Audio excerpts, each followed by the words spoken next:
You know what? See these things that you guys are saying, I have decided to follow Jesus. I have decided to follow Jesus. Do you know where that song came from?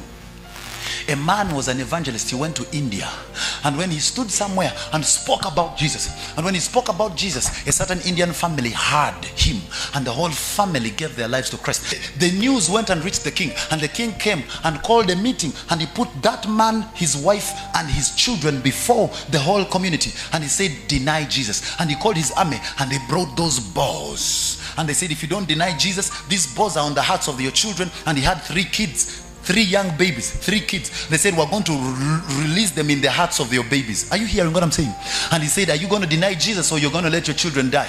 And he looked at his children and he said, no turning back. He sang in their ears, no turning back. He looked at his children and he said, I will see you on the other side. He stepped back, and he said, the king said, this boy is joking. And he said, fire.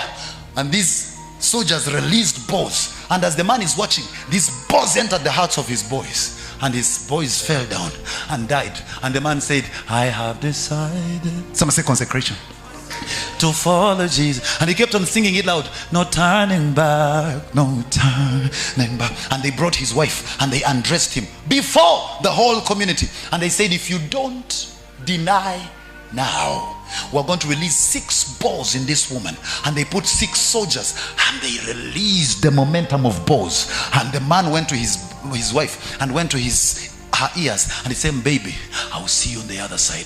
We cannot turn back. He stood up the other side and he says, I have decided to follow Jesus. And he told the people, the Holy Ghost has given me a song. The Holy Ghost gave him a song when he was about to die, and he sang that song. He did not go to studio.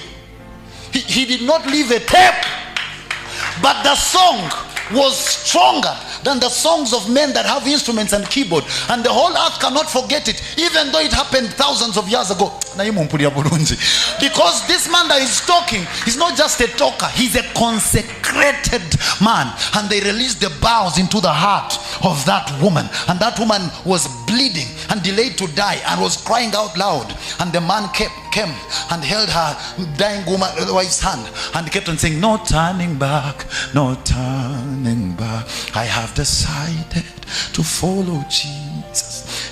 Even when the pain was in that heart, she kept on saying, we are not turning back, we are not turning back. He laid hands on his wife and he says, baby, reach well, I'm coming.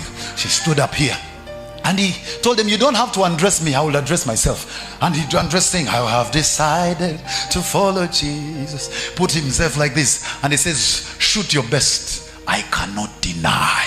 Somebody say consecration.